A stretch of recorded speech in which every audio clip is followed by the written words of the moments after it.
I'd like to show you some examples of the basic shapes. Now, this young lady, one of our students, drew this. This is on newsprint, so this was her practice. And you can see that the light was coming slightly from behind from the side over here. Here you've got her core shadows. You can see those, core shadow.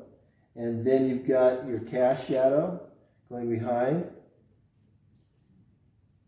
And then there's some reflective light coming back off of this object back onto here. Now this was her final on a different day.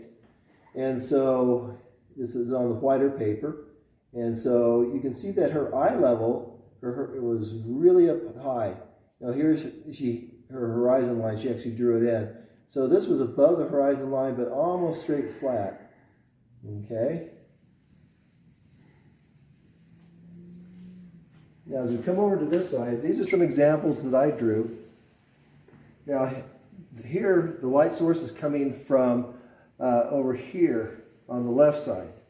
And so once again, you can see the light shining here. This is light because of the reflective light bouncing off the surface and coming back up. It's dark in here, a little bit light right there on the cast shadow where it's getting reflective light. Your core shadow, and then it lightens up. It's a little bit lighter down here because there's more reflective light coming up, so it's a little bit darker up here. And then your core shadow down here, and then your cast shadows. As we look at this example, once again, light's coming from the upper left-hand side, shining down. So core shadow, core shadow, core shadow. And the back side of the cube is fairly dark, except for right along here where it's getting reflective light off of the cone. You've got your cast shadow here, here, and back here. Okay, another example. This one is, I like the contrast on this. The light's coming from behind, so this is almost backlit. We're seeing the back side of everything that's in shadows. So core shadow, cast shadow, core, core, cast shadows, cast shadows. Now one of the things that you'll notice on all of these examples that the graphite lines are very crisp and very clear.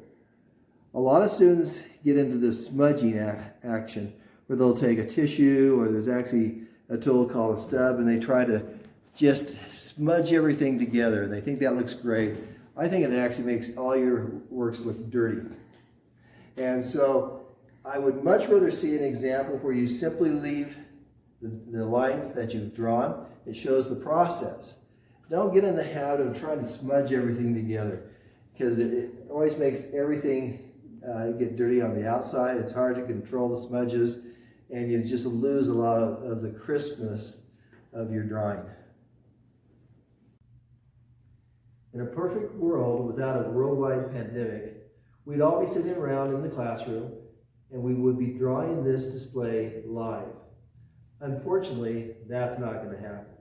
So what we've done is we've taken 3 photographs, one from the right, one from the center that's a little bit higher, and one from the left.